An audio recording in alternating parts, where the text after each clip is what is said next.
Hello everyone, my name is Catherine and I am a citizen of Glenwood Springs who resides within the cul-de-sac in this map. This wedge or anchor-like shape is what I call home. This neighborhood merges with Midland Avenue and 8th Street, and these turns are dangerous to travel through, especially in rush hour traffic or nighttime. Every time anyone in this area goes to leave home, to go to work, to go grocery shopping, or even going to a walk in the park, they are either traveling through Overland Drive or Cowdin Drive.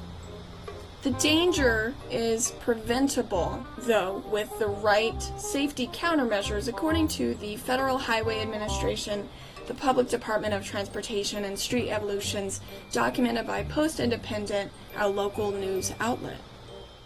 So the main problem is that 8th Street and Midland Avenue have inadequate safety measures specifically affecting the people within this community anchor.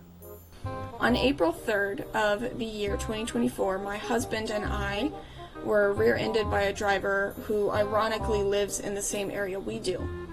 We crashed where Midland recently had speed safety cameras installed just a year later in November of 2025, which were met with a mixed public reception. Northwest Midland Avenue is a narrow road on a hill with only 2 lanes of traffic, and 8th Street is a bridge over the Roaring Fork River. Property agreements between homeowners and the Mountain Life Cavalry Chapel are another added factor of restrictions on city permits for any reconfigurations.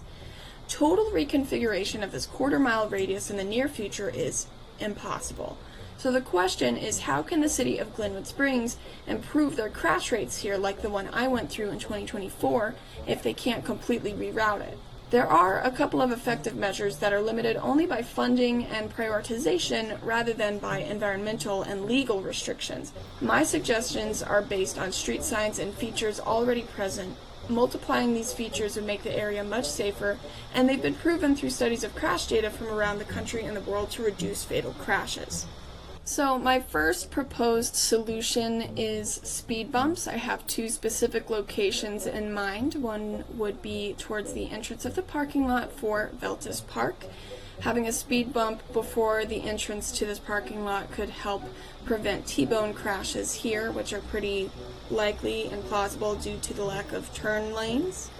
It could also hopefully slow down responsible drivers along this stretch who are approaching the intersection between Midland Avenue and 8th Street.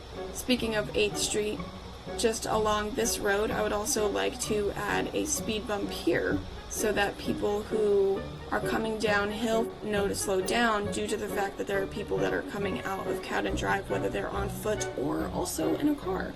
Because, and again, another T-bone crash is pretty plausible around here. Having a speed bump could help slow them down and prevent that. Also, next to Cowdin Drive, I think there should be what is called an RRFB. An RRFB is a rectangular rapid flashing beacon.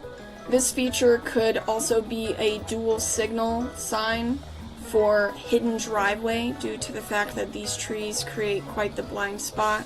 But the challenge with the RRFB and hidden driveway is it would need to be placed in a way where these people do actually see those signs, because there is a sign that is completely hidden by the branches here. So I think the RRFB and hidden driveway sign should actually be somewhere along this area. Finally, I would add a stop sign at the base of the 8th Street hill with intersection to 7th Street. This could prevent pedestrian injuries and reduce eastbound driver delays. If westbound 8th Street drivers are speeding, a buildup will occur on the bridge as seen in this Google Street View screenshot. I selected this topic not because I have any professional expertise. I'm just a concerned citizen, but I think people in emergency services, traffic engineering, and planning Construction, legal proceedings, and even election watchers could all benefit a community effort to reduce incidents between 8th Street and Midland Avenue. The traffic planning and road diet currently existing has been done with their expertise, and it was done well. Hopefully you feel the same about this video presentation. I appreciate your time, thank you for watching, and drive carefully. You never know who might be just around the corner. Also, I have my sources listed here at the very end. Again, thank you and goodbye. Have a great day.